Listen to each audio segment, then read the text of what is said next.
When other people are going, I should probably stop, I'm like, yeah, let's add bacon and cheese to it.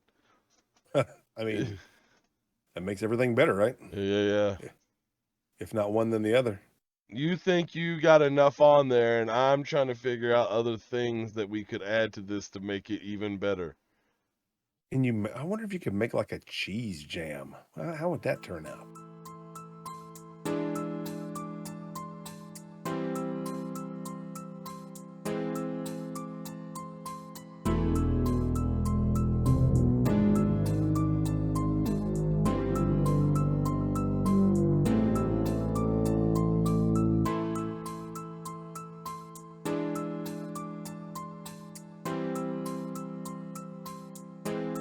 Welcome to The Flavor Savors, a podcast where two donuts talk about a bunch of schnitzel. Here are your hosts, Mike and Dick. What's up, Taterheads? Welcome to the January 14th, 2022 edition of The Flavor Savors. I'm Dick. And I am Mike. On this episode of Flavor Savors, we're going to be talking about the best of jams, jellies, and preserves, our absolute favorites, and why we like them, as well as, covering stuff that we've already talked about and projecting into the future. So that said, what do you think is the best? Of the three, of jams, jellies, and preserves, which do you like the best? Well, I mean, to be honest, that's just the title to make it shorter. So let's open it up to everything. Let's open it up to the marmalades and the chutneys. Chutneys, yeah. And, all the things we talked about last week. Yeah.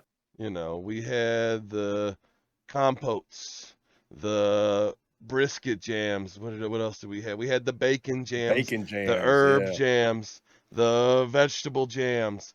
We had all of it. So my favorite out of all of them would be just the basic biscuit strawberry jam. We see Preserves, strawberry preserves, strawberry jam, strawberry preserves. That's my final one. That's my final. That's a hard one. See, that's me with pear preserves, man. I love pear, and that stems from my childhood memory of. I talked a little bit in the last episode last week about my grandparents going to South Georgia every year, and they always brought back sausage and pear preserves. And those pear preserves, man, I still remember the way they taste. Now, we've made pear preserves, and they're good. They're pretty doggone close to what I used to get from my grandparents. But man, just the nostalgia of that pear preserve, I can't get it out of my head. So that's probably my favorite. And I love it on biscuits or toast or English muffins. I don't really care what the vehicle is as long as I get some of that sweet, sweet pear preserves.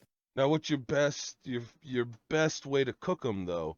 Do you like to be a cheater, or do you like to just heat, sugar, liquid, let's go? Oh yeah, that's the best way. In fact, I don't know that we used any pectin at all in the making of those pear preserves. I could be wrong, but I don't think I am. I feel like we chunked up the pears into little cubes and sliced them down a little thinner and through in fact, I believe, if I'm not mistaken, I think we took the cores and the peels and boiled those first, strained that out, and then put the pears in there with the sugar and started slowly cooking it down until it was thick enough. So I don't think we used any pectin. And I'm going to clarify, using pectin is not cheating. Some things need it, some don't. Some, if you use it, then you just made a rock.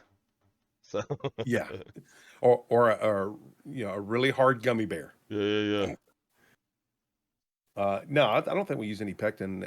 We just kind of did it traditional way and boiled it all down and did our thing, man. We still got some in there too.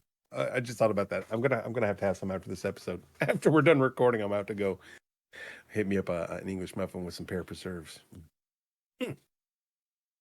Yeah, like I'm the same way. I got to sit there over some heat and just stir. I don't care if my arm's on fire, tired, and because of the heat from the pan. If I'm making it, then I've got to do it the old grandma way. And not that there's anything wrong with doing it the cheaty way, but I just feel like you get a better flavor profile from doing it the old-fashioned way. I feel like you get more of the whatever it is you're cooking. I feel like you get more of that flavor and that essence in the jam when you're making it. Well, anything cooking really, because Yeah, true. you're gonna cook a steak if you're gonna try to do all the little cheaty flame torch, grill marks, nah, just cook your steak. Yeah, just cook it, man. Yeah. Best way to cook a steak, in my opinion, aside from on the grill over a fire, is in a cast iron skillet with some butter. Yeah. What's your favorite like marmalade?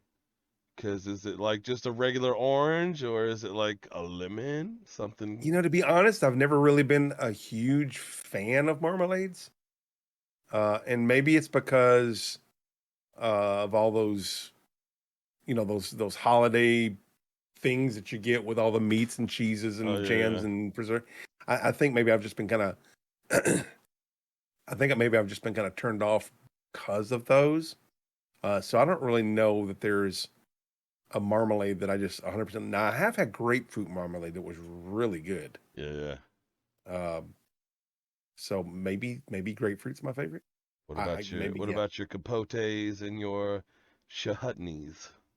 See, I don't know that I've really done a lot of compotes, to be honest with you. I've eaten some chutneys, and not to toot my own horn, but our apple onion chutney that we make is the best that I've had. That's the best chutney. What about you? What's down the old rabbit hole of jams and jellies for you? Well, see, with the chutneys and the compotes, I'm not a big fruit person, and I'm not a big sweet and savory together person. So a lot of those just miss me completely. But I like the weird marmalades, like you said, the grapefruit, the lemons, just the ones that don't that's not on everything. Yeah, the ones you can't necessarily readily find available in every grocery store. Yeah. And then when it comes to preserves and jams and even maybe jellies, it's strawberry all the way. Yeah, I like a good strawberry. My dad loves strawberry. That was probably his favorite was strawberry. You said last episode you didn't really care for grape flavored things. See, that's where I'm different. I don't mind grape jelly. Sometimes I just want a classic grape jelly and peanut butter sandwich, and that's all good with me. But strawberry's probably, when it comes to that, strawberry's probably my favorite. See, I'm not a real blueberry guy either, so blueberry things don't really tickle my fancy. Yeah, I'm not too big on blueberry. Raspberries, blackberries, dude. Oh, okay, so maybe it's a tie between blackberry jam and strawberry jam. See, I do like some good blackberry jam. It's almost a preserve because there are some half smashed blackberries in there, just because I didn't. Once I seen how many seeds there were, it wasn't enough because if I strained them, I was going to have to add about 75% of the seeds back in. Right. So I was like, that's not worth the time. So I just left it the way it was. And I didn't put a lot of mint in there because I'm not a fan of mint. So it just catches you on the back of the palate. Yeah. But it's full frontal blackberry, in your face blackberry. See, that's one of those things, though, that if you put too much mint in there, it's going to overwhelm the blackberry, and you're going to be tasting a mint jelly with a hint of blackberry. So yeah, you gotta be very sparse in it. And something that a lot of home cooks don't necessarily understand is when you put it in, plays a big role on how you taste it. So if you put it in at the beginning, you're going to get a big taste of it throughout. If you put it in at the end, that's when you're going to taste it. It's at the end of the flavor profile when you're eating. Yeah, that's when you get punched in the mouth with blackberry, and then at the very end, it's a touch of mint. What I like to call a little toothpaste on the back of your tongue. Yeah, you got fresh breath after you eat your blackberry jam. Also, the way you treat it makes a difference, because when I made this, I didn't just go, oh, look at these perfect mint leaves. Oh, right. Chop them up, put them in at the end. First of all, I rolled them up and I beat the crap out of them. Yeah. Because I wanted all those flavors. Yeah. I wanted all that oil to come to the surface, and then I chopped them up and threw them in. Right at the end, I had just hit the boil, I think. So it had been going for a good maybe 15, 20 minutes before that, with the blackberries just juicing up first, and then yeah. So I let that blackberry get in there and really do its job, and then once the boil hit, mint went in. That way it would almost candy it too when it hit. Yeah, that's like when we do the peach jalapeno. We put the jalapenos in after the peaches have cooked down, because it's easy to get peppers to where they're too mushy. So we didn't want to mush them up too. We still wanted them to have a little bit of texture to them.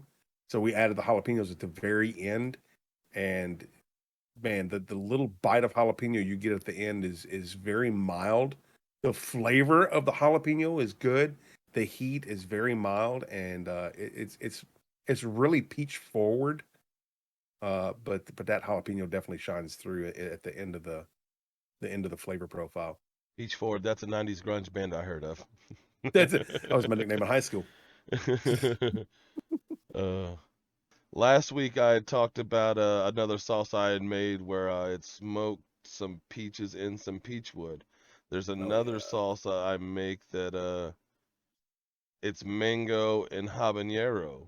That would make a pretty interesting little jam jelly preserve right there. Yeah, you just blend that up and use that as a jam itself. I have 4 pounds of blended habanero in my freezer right now. Oh my gosh. Holy cow. Yes, sir. I'm ready. See, we make a peach salsa too, and it's good. It's not as good as, because we've only made it one time. So it's not as good as I would like for it to be. But I feel like once we get that flavor combination down, that would make a good jam as well. Oh, wait. You got an asparagus box, didn't you? Yeah, I believe it. You've tasted both of my salsas. Yeah, I have. That we're speaking of, so. Yeah. That's pretty cool. One's my favorite. The green one is definitely my favorite. The peach is good too, but the green one was definitely my favorite. The tomatillo green salsa?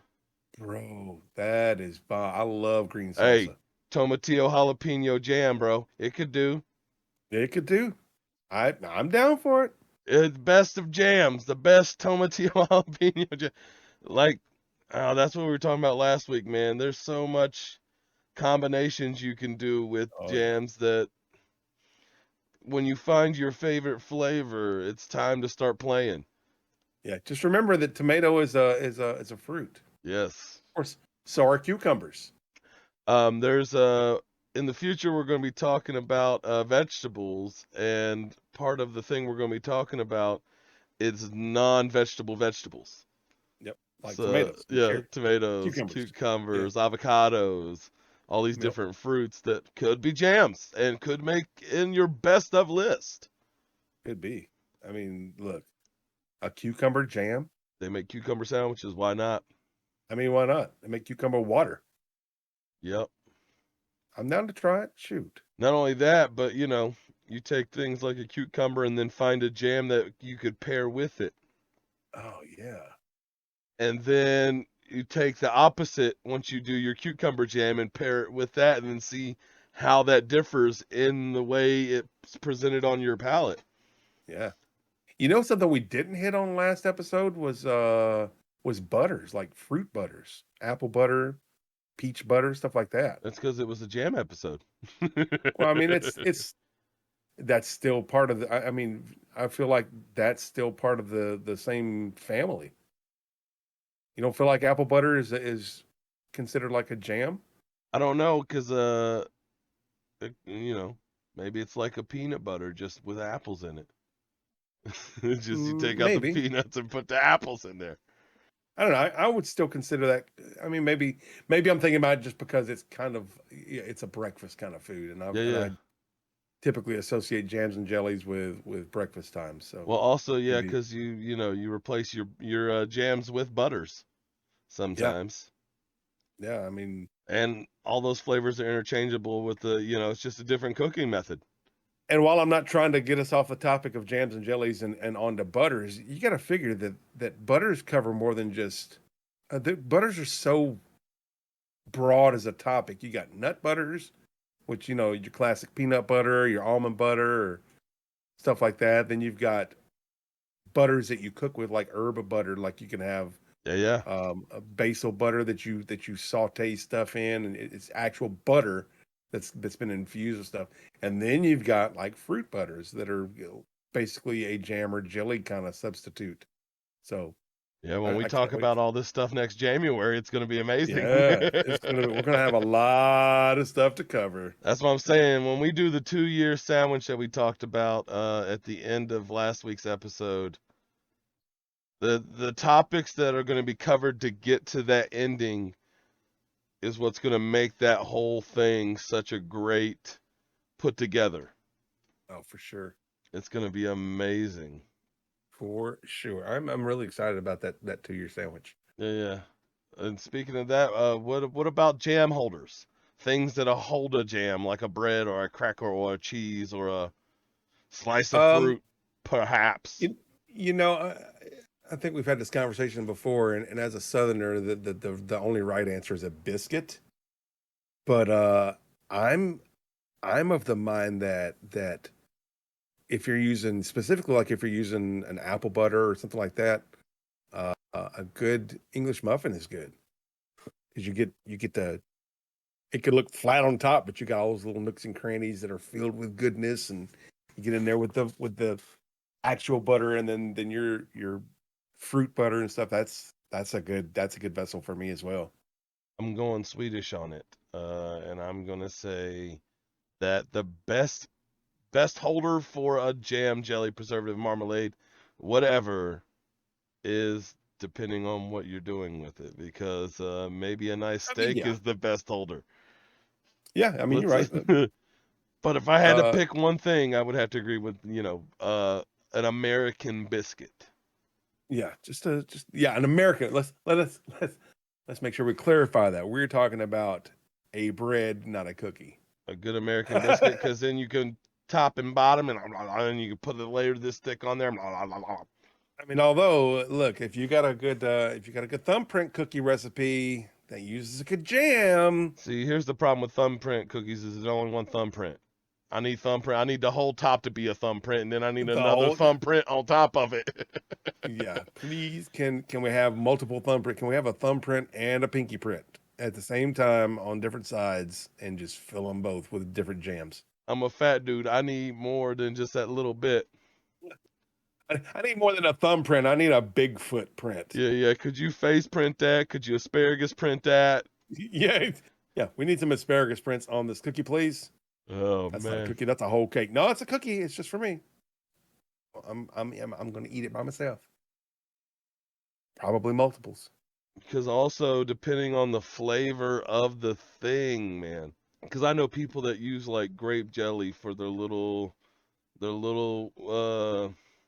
smoky wieners. Oh yeah. Ugh. That's that I can't get behind.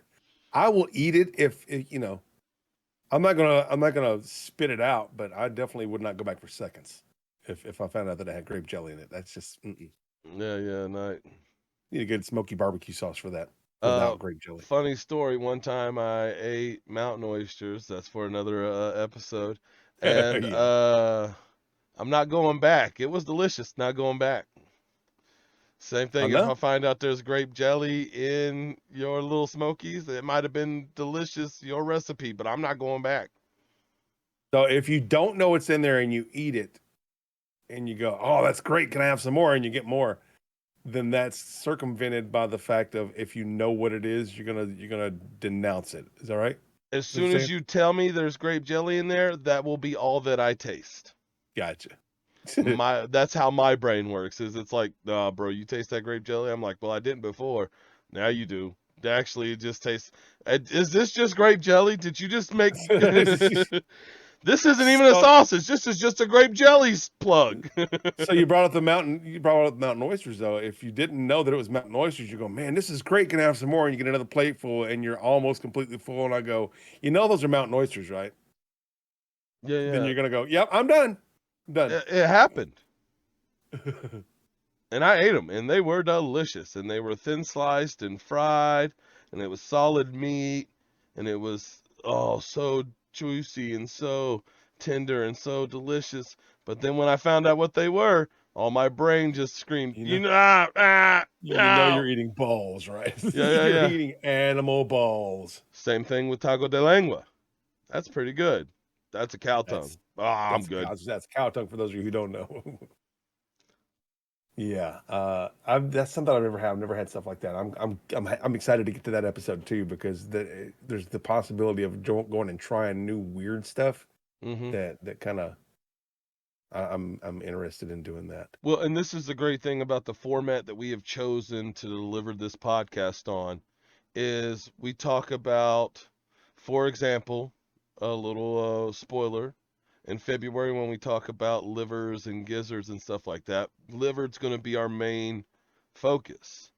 Yeah. But then we might have an episode where gizzards are our main focus, and we're going over the same topics that we've already talked about, but now we're presenting you gizzards. Right. And I'm excited about that because, I do love me some liver. I wonder how an apple onion chutney would taste on liver. Because, you already put the caramelized onions on there. Yeah. I wonder how well that would work. I'm going to have to try that sometime. Well, remember, it depends on which liver you're getting. Beef liver. Pear might pair well. That one got me. Pear might pair well with beef. It might. It might. I'm definitely gonna have to try that at some point. Yeah, worst case scenario, just put some on a bite first to see how it is. Yeah. And then... Well, that's what I would do. Yeah. Because I typically, when I make liver and onions, I caramelize the onions and then put the liver back in there and finish it off like that with just like a splash of some kind of liquid. But I could definitely leave a piece to the side. See how that chutney's on it. See, I can't wait till we start doing stupid things like cookbooks and stuff, and then we have to start. Oh, well, we talked about a garlic jam. Now guess what we're doing? We're making garlic jam. I honestly, I'm excited about trying something like that too. I might have to play around with that idea. Bacon jam is going to be my jam of choice for the month end at this point, but I might try some garlic jam as well and see. I had my jam locked in, but if you guys listened last week, it's been changed now to cherry brisket jam. I'm excited about that too. It's gonna be weird. It's gonna be very weird. I don't mind getting weird. I don't know if you guys know me or not, but I'm a little weird. If you don't know how weird I am, you'll soon learn. Hey man, when it comes to food, I think I'm the weirdest person I know. I'm willing to step beyond. When other people are going, I should probably stop, I'm like, yeah, let's add bacon and cheese to it. I mean, that makes everything better, right? Yeah. If not one, then the other. You think you got enough on there, and I'm trying to figure out other things that we could add to this to make it even better. And I wonder if you could make like a cheese jam. How would that turn out? Probably very oily and very bad. Sugar and oil. How is that going to mix? Is that going to candy? There's only one way to find out. Yeah, really. Join us next week. No, I'm kidding. I think just putting cheese with your jam is good enough. I don't think we need to make the cheese jam. Yeah, I think you're right. But I think we'll probably try it at some point in time. We definitely got to have a cheese episode. I don't know if we've even got that on the books or not, but we definitely got to have a cheese. 100%. Just cheese. Everything cheese. So you guys are sitting right here in the making of future episodes. Yeah, we coming up with stuff off the cuff. I'm trying to think of how to make a cheese jam. It's not good. It's not good at all. Yeah, it doesn't really sound good. The only thing I can think is to make a cheese sauce out of basically water and vinegar, and then trying to make a jam out of that. It's like if somebody came to me and said, "Hey, I want you to try this cheese jam sandwich." I'd be like, first off, that sounds disgusting. Second off, give me a bite. Third off, is there a pimento taco in the glove box? Oh, man, a pimento taco. A pimentaco? A pimentaco. You need to play more Borderlands. Dude, a pimento taco. Borderlands 2, when you first meet the character Scooter, and goes, there's a pimento taco in the glove box. A piment taco. Did I play 2? I might have played 2. I definitely played 3. I did play some of 2. 2 was the best one. I'd ask you why, but that's a whole nother podcast. Yeah. The weird stuff you can do with things. So I wouldn't doubt that I could probably make a cheese jam. And it might be the best jam you've ever had in your life. Who knows? I dare you. I'm already working the logistics of it out in my head as we speak. Challenge!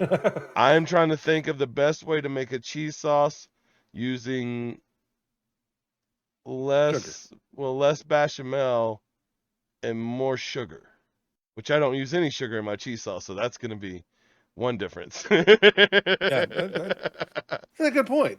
How many times have you ever heard of somebody going, hey, I'm going to make a roux, then I'm going to throw some milk in there, and hey, why not some sugar? That's an iffy one at best for me right now.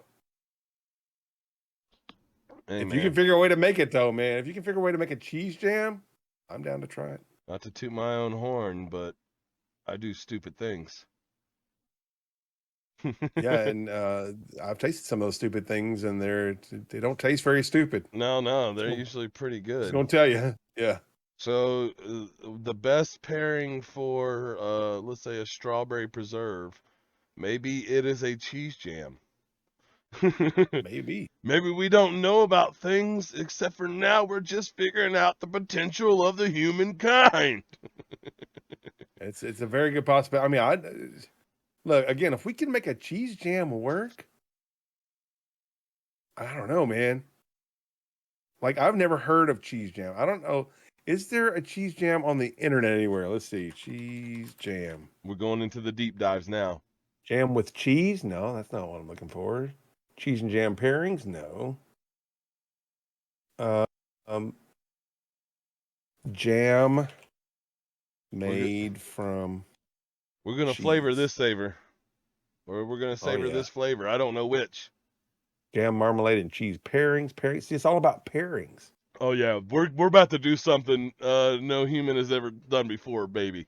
Completely off the radar. If you can make a cheese jam and it works, I don't think it's gonna work, but we're gonna make it. I guarantee that. We're gonna try it anyway. Yeah. We said cherry smoked brisket jam, and that became a thing. Don't think cheese jam ain't out of my reach. Yeah, I'm just dumb enough to try it. And I'm just dumb enough to eat it. Lactose intolerant as I am. Yeah, there's not very many cooking ways to debate about when you come in on jam. It's either you just take the time and do it, or you buy a bunch of stuff that kind of makes fake jam. Such as what? What specifically are you talking about there? Buying pre-made things, just where you add this packet of dry stuff and then and that's gonna, jelly it up a little bit because you really just added bone dust. Yeah. The fake ways to do it, where you don't have to work. You don't have to sit there and watch it boil and get real sugar. But then you lose a lot of flavor. You lose a lot of goodness in the fact that you cut those corners. That's why I like doing it the real hardcore granny way. Yeah, make grandma proud. Y'all gonna be cooking, make grandma proud. Granny way is the best way. Anyway, it's the only way. Yeah. If you want good food, it's the only way. If you're in a hurry and you just want a little bit of flavor, that's one thing. But if you're looking to really make some good food and really make a splash with other people when it comes to what you're eating, what you're serving them, you got to do it the hard way. And usually the hard way is not even hard. Yeah, I mean, it's the more difficult way. Let's put it that way. More tedious. But when you're cooking, not baking, or any other form of making food, smoking or whatever, when you're cooking, you get the chance to build a house of flavor. You get That's a good way to to think about it. put flavors in where you want them to if you know the right time and the right place to add them when it's doing the right. And then you get to have this weird flavor profile that you can build. For example, cherry smoked brisket jam, cheese jam, weird stuff like that. You can play God in the cooking world, and it's so fun. Lord have mercy. And when you're cooking, that's the best way to cook, is to take the time. Go ahead and boil out your fruit. Go ahead and add the sugar when it's time. Yeah, in the end, it's a lot more time consuming and stuff like that. But in the end, it's so much better. Yeah, your It's arm's so much burning, but keep going because you about to reach the promised land. Your arm's burning, but your taste buds are dancing. Well, they will be. They will be. That's why I've never understood when people are like, "Oh, I've got this 5 easy tricks to make fudge." It's like, why don't you just make fudge? Yeah, just make it like you're supposed to make it. That's gonna be the best tasting way, guaranteed. I don't need your easy ways. I want granny style. I want grandma to be proud of my fudge. That's one thing I love about people like Alton Brown. They're gonna show you the scientific way. Dude, he is absolutely the Bill Nye the Science Guy of the food world, and it shows. Now that I'm thinking about it, there was a jams and jellies episode he did like a long time ago, and he was talking about using beef gelatin. That's what it is. Beef. We're talking about bone dust and everything. Beef gelatin. That's what it was that he was talking about to make jams and jellies the easy way, and that's just yeah, that's what I'm saying. You can do it, and he's gonna tell you how you can do it scientifically. But I'd much rather just take a piece of beef, cook the fat out, call that my jelly liquid. Go ahead and put the sugar in there, get it going, add a little bit of pectin, get it going, put the meat back in there, let that break down a little bit while I'm stirring. Oh, put them cherries that I smoked in there. I'm telling you, you're going to be surprised. I'm going to blow your brain with what I can do in the kitchen. Hopefully I'll blow you guys' brain too, because my brain doesn't work like the average human brain. It's dumb. It does not. It is dumb as farts.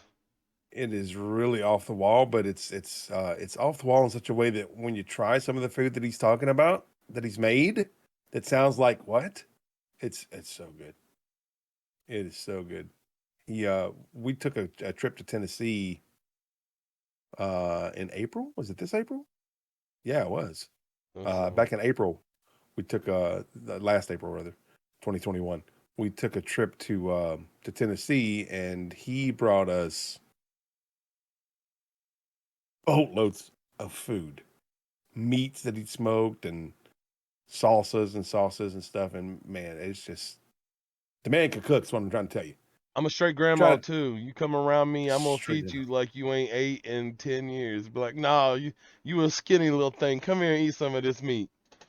That sounded bad, but there was 4 families worth of people in there, and Dick brought his family too. So there were 5 families worth of people in there, and there was so much food that there was leftovers. And we all some pretty big eaters, like all of us some pretty big eaters. And there was leftovers. I mean, so because if you're gonna do something, do it right. Yeah, the man cooks for an army. Well, I grew up poor, so I don't know, and because you take the crappiest, cheapest ingredients you got, and you make that feed 4 or 5 of us. Yeah, as many as you can. Yeah, you got to squeeze out as much for as many days. That's why a lot of people back in the day, they used to eat chitlins and hog feet and all that stuff. That you learn to take the food that you have and use it every way possible to get as much out of it as possible. Like we're talking about last episode about corn cob jelly. You take your corn and do whatever you're gonna do with it. You save the corn cobs. You can boil that down and make a corn cob jelly or some kind of like a syrup out of it, and then you can use the corn cobs to power a smoker. Bro, I just thought about it. We have a leftovers idea in the outline process for the future. Uh-huh. Spoilers. Right. We're gonna do a lot of spoilers because we don't care. We want you Yeah. in here with us. We want you to be family. We But want you guys to have something to look forward to too. yeah, but we got a leftovers thing, making a corn cob jam. That would be such an easy leftovers thing because, oh, I had corn.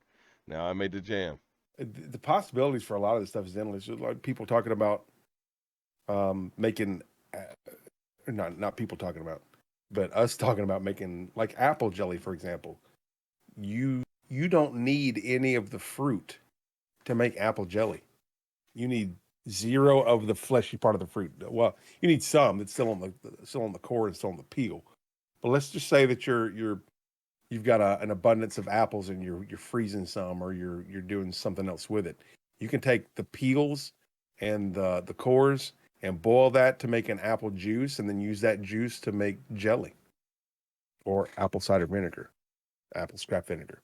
Yeah, So I mean, you can do a lot of stuff with stuff like that. In order to make like an apple cider vinegar, which we've made many times. In fact, we've still got 2 different batches brewing right now.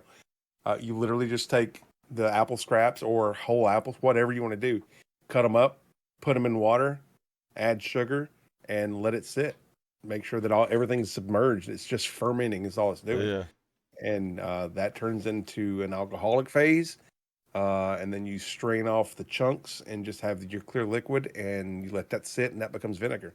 Because any alcohol that you have that's not super toxic, super potent, like wine, for example, you can let wine sit open, breathing, and it'll eventually turn into vinegar. Yeah, that was I remember the process was in there. I just couldn't remember how it goes because I don't mess with wine. So yeah, the scraps, you could do that with pretty much anything.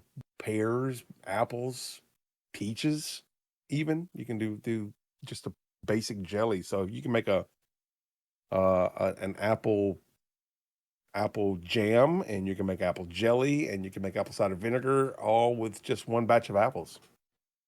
Being frugal with your scraps is the best way to use for jam or for jellies and stuff like this, because if you get a bunch of apples, you can just take them, cut them into apple slices for your kids or whatever, put them in the fridge, take all those scraps, all that core, do what he just said, boom, now they got jelly to go with them apples. Oh man, the possibilities of this podcast are so endless, because now I'm thinking about this is basically my homesteader brain thinking too, because we do, like with fruit, you could make marmalade from oranges or lemons or whatever. But then after you're done with those oranges and lemons, you take the peel, you can zest it, you can freeze the zest and use it for something else. And then what's left is the pith. You take that pith and you soak it in vinegar, and you've got a cleaning solution. That's citrus vinegar kind of cleaning solution. Gives a little fragrance of the citrus with the cleaning power of both the citrus and the vinegar. But yeah, that's start off with a marmalade and end up with cleaning spray for your counter to clean up all the marmalade you just spilled. That's what I love about the idea of like a leftovers type of thing for stuff like this, is because we can also take leftover of the jam that we've made and fold that into something else that turns it into this whole other thing. Yeah, use it for cookies or cakes or pies or whatever, I hit on the topic last week like so many times, but just the amount of things that could be done with the same ingredients and all that stuff it's endless if you think about cooking the way it's meant to be thought of, where anything could happen in this magical world. Definitely. It's all up to your imagination. I mean, who ever thought of cheese jam? You did. Me. This episode, I'm pretty sure. Yes. But I'm saying nobody's really thought about it before. And if they have, they've tried it, it failed, and they didn't go forward with it. But who's to say that we can't figure a way to make it work and make it work good? I mean, you've already got cheesecake. We don't have to be, melting up some cheddar cheese, we could do cream cheese. Oh, I'm definitely trying with like cheddar or Gouda first though. I'm Oh, going bro, hard. a smoked Gouda jam. I'm Oh going God, hard in the paint, bro. I'm telling you, I ain't going even hard in the playing. paint. Right out the gate, just getting crazy. Yeah. I'm not like, oh, what's the safest Munster way? cheese jam. Yeah. I'm like, give me some of that stank you got over there. For Give me real. some of that Limburger. I need that Good stank. Limburger. Ooh, good old Limburger cheese jam. Some You're of like the us. Somebody farted at the table, man. No, that's just the jam. That's just the the jam. jam is being presented. It smell like toe jams. What it smells like. I don't think I'm gonna like the brisket jam, but I'm definitely I gonna feel like make I it. will. I feel Yeah, like I will. that's not my cup of tea, but I'm gonna make it. Oh yeah. If anyone's dumb enough to do it, it's me. See, what the best thing about the jams is once you get it to, like, you don't just make it. You can make one batch and just eat it. But like we were talking about, I think in the last episode, is canning it up Yeah. and having food. If you get a big batch of, again, let's just use apples for example. You get a big batch of apples. You can make apple pie filling that can be frozen or canned. You can also make apple jelly, apple chutney, all the stuff that you can make and put into cans and not waste that food that has been given to you. Because a lot of people will get a bushel of apples given to them and they'll eat 3 or 4 apples and they're burning out on apples and the rest of it just gets rotten. Not even given to them, but bought. Right, right. Or, if you've got apple trees or somebody that's got apple trees that a lot of it just ends up on the ground, don't do that, man. Just take it and learn to can. Canning is easy. Canning is extremely easy, and you can save a lot of food. Our shelves are loaded with canned foods, and a lot of it's jellies and jams, just from stuff that the peaches and apples that we've been given over the last year. Another spoiler: we'll be covering canning, preserving, Yes. fermenting. All the ways to preserve your foods. Future episodes. You try new things with the jams that you're making, and then try new things to put the jams in and on. Because who knows what you might discover. You get a nice airy piece of bread and you put some jam on there, and like you were talking about with the English muffins, it falls in those holes and stuff. Mm-hmm. That's the best because you get little crevices. You take this jam and you make donuts, and then right in the middle of the donut. Oh man, good idea. I didn't even think about that. What about maple bacon glazed donut filled with cherry brisket jam? I'm down. That's what I'm saying. Sold. Sold. When you think there's too much, I'll add 17 more things to it, and it will be amazing. I guarantee. With a strawberry glaze and the little slices of banana on it. I'll murder your. The only reason I'm not dead is because my body is used to eating crap nonstop. There's just so much stuff that you can do, though, man. I mean, you can do. Again, your imagination is the only thing that restricts you. Don't worry about what somebody else says. You say, "Hey, I think I'm going to try this." Oh, don't try that. That sounds gross. It doesn't matter what they think. Yeah. They don't got to like it. You ain't making it for them. They wouldn't invite it to your dinner party. And if they was, they can eat it or wear it. And fortunately and unfortunately at the same time, you got all these best ofs that we're talking about. Cooking and the way you cook things is going to come up a lot in these episodes because the way you cook things sometimes makes it the best thing. We need to do maybe next year, because I know we've already got most of this year planned out. Maybe next year do well, no, I don't really know. Maybe when we're talking about steaks or meat in general, we can talk about the best ways to, when we're talking about the best ways to cook them. We can do like small samplings for our own. We wouldn't be able to send any of that stuff really, but small samplings. I've sent meat before. Yeah, I said we could vacuum seal it and send it out. Yeah, this format is open to so much. Yeah. Well, we have completely gotten off the topic of jams. We started talking about grilling meat and shit now. I mean, yeah, but also when you can take a grilled meat and then put it in a jam, Yeah. then you can have jam anytime. Yeah. So let me ask you this: what if you? I know we talked about this earlier about your favorites and your least favorite. I know grape is your least favorite, and strawberry is probably your favorite. Barring those two, if somebody said, "I'm going to give you a biscuit with jam on it," what would you absolutely not want? Something that you've either had before or heard of before that's not like somebody goes, "Oh, that sounds gross," because I've never heard of that before. I'm talking about like a blackberry. Like, I know blackberry is one of your favorites too, but is there anything that you just go, "Yep, not putting that in my mouth"? I hate blackberries. I hate all fruits.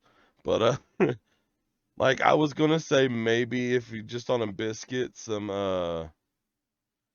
like garlic jam or something like that, but man, that might be good. That might be good. I'm really interested to try that. Like any fruit jam, really. I'm just not a big fruit guy.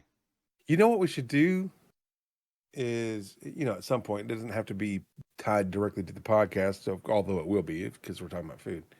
But we should both try to make some garlic jam and send each other a small jar and just compare the two and see how, even if we use the same recipe, two people using the same recipe when it comes to cooking, as long as it's not baking. When it comes to cooking, you often still get different flavor profiles. Yeah, because I might let my garlic go a little longer. I might roast my garlic. Right. The way you cook everything makes it so different. That's why when we were talking about the best pairings, I was like, I don't know, man. It all depends on what you're cooking. I mean, you're right. Because like I said, apple butter or something like that might go good on an English muffin. Just a regular old jelly is good on toast. Yeah. A good jam's good on a biscuit. I mean, yeah, Your I've even pairings, had, your holders, the way you're using the jam, that all ties into what makes yeah. the best of all of it, really. And really, what you're eating it with and what you're pairing it with, what you're eating it on and what you're pairing it with, will change or enhance the flavor profile of the jam itself. Yeah.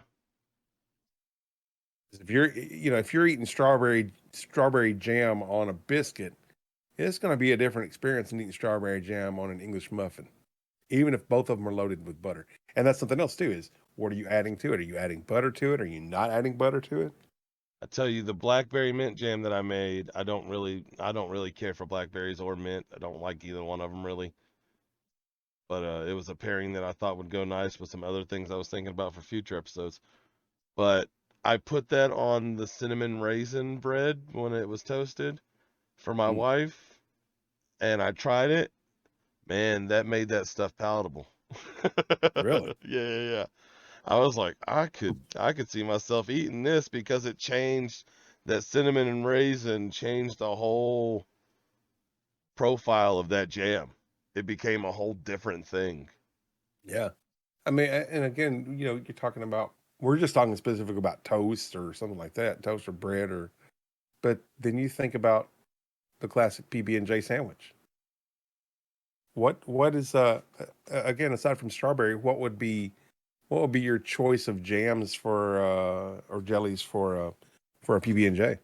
Okay, so I'd want a hard bread, something Right? like a A French brioche, or or yeah, yeah. something like that. Something that I could really crust up and it'd be nice. And then I would want pimento butter, or not pimento, pistachio butter. Hmm. And then I would want like a strawberry banana jam.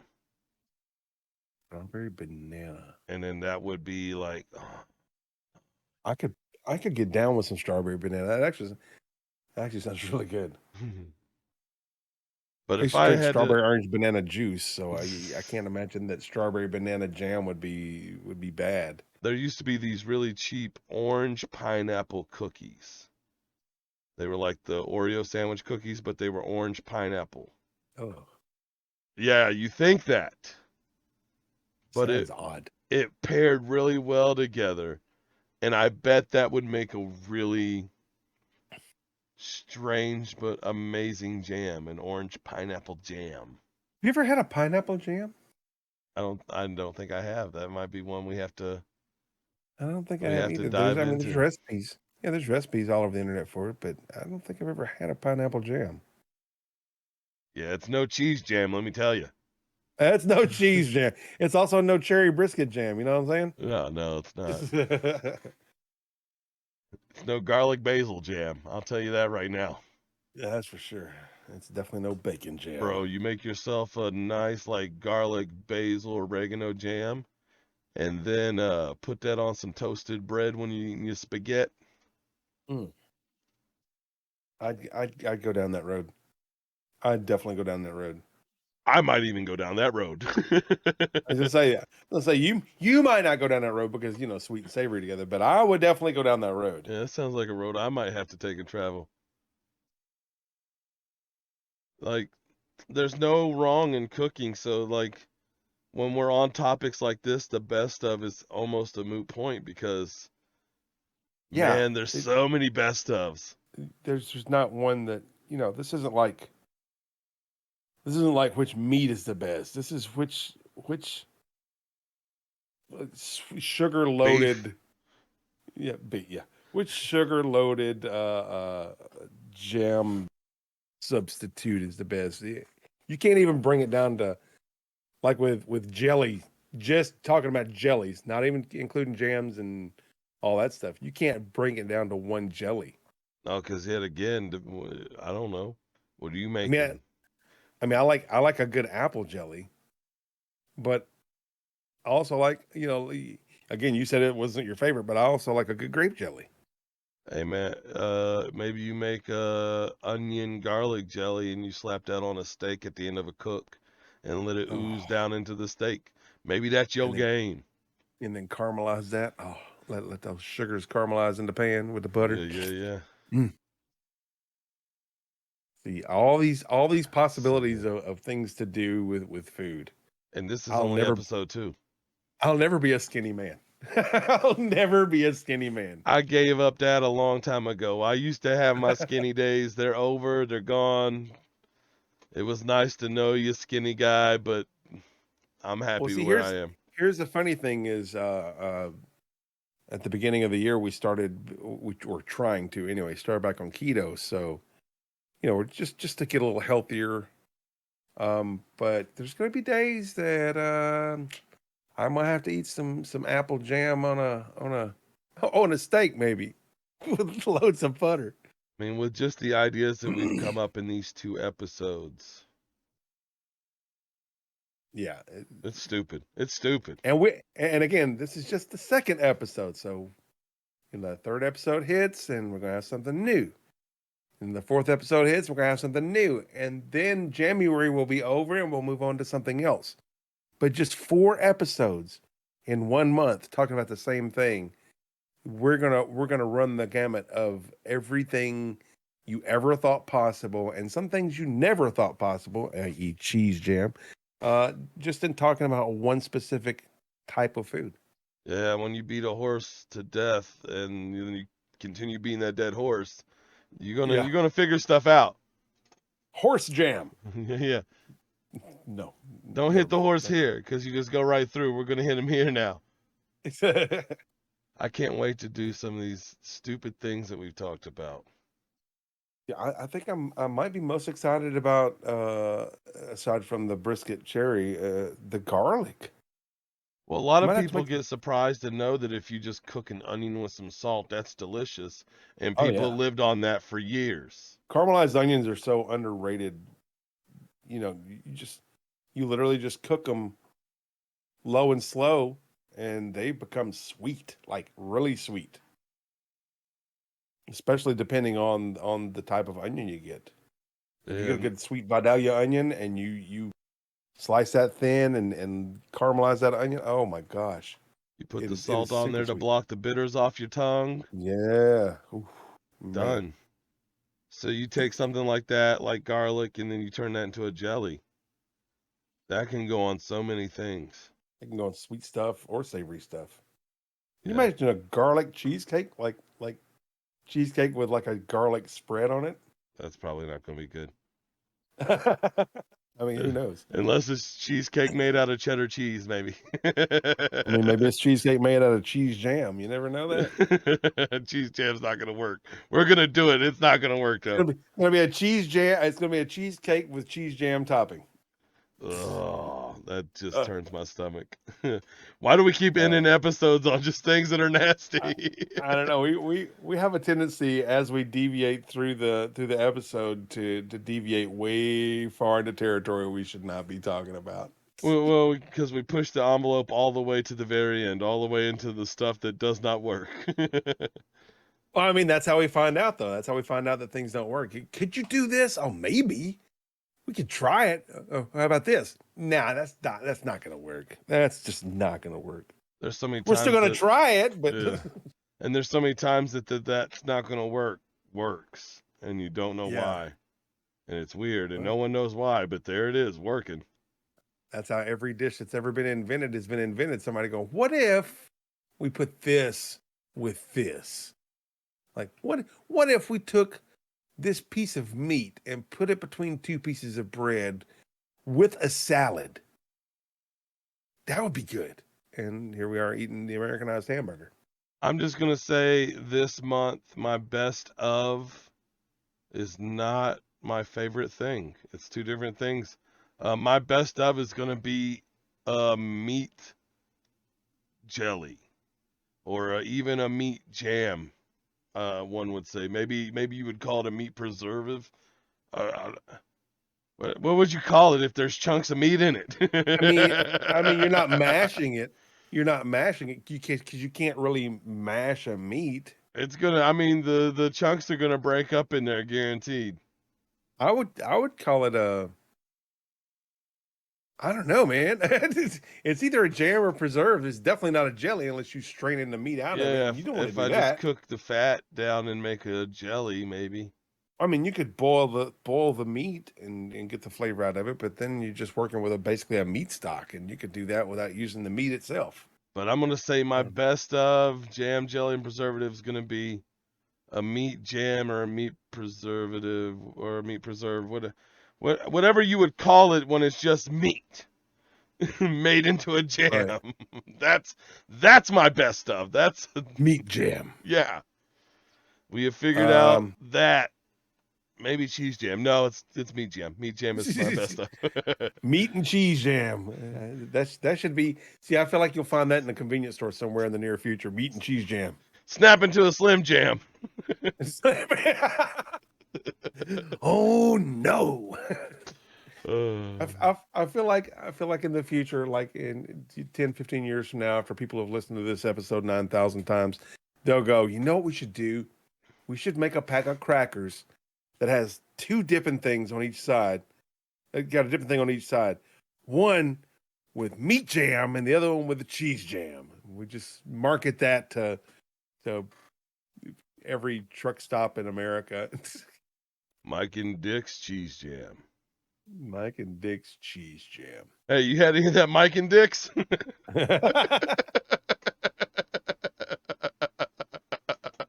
Yeah, that's some of the best cheese jam.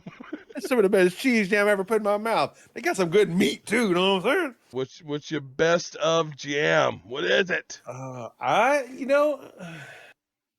Honestly, I just gotta stick with the pear preserves. But barring the pear preserves, no barring, just best of. I think it could. I mean, I really have an affinity for apple butter too. But here's the kicker: we made peach butter this past year. Last year, we made out of some of the peaches that we got, we made peach butter, and that stuff is good. Like, it's really good. It's still not apple butter, and apple butter is still not pear preserves. I just of everything that I've ever tried, pear preserves got to be it. I'm super excited about bacon jam and about the brisket jam. But about the garlic jam too. But of everything that I've ever had, I gotta stick with the classic, man. I gotta stick with the pear preserves. Well, best ofs will face off in best ofs in future content that you will find out about. You'll see right here on YouTube and Twitch, and you'll listen to it wherever you hear your podcasts. All of them, because we're gonna pay for all of them. Thanks to John for that intro music again. I'm Dick. Yeah, and I am Mike. Thank you guys for joining us here on the Flavor Savers. We will see you next time.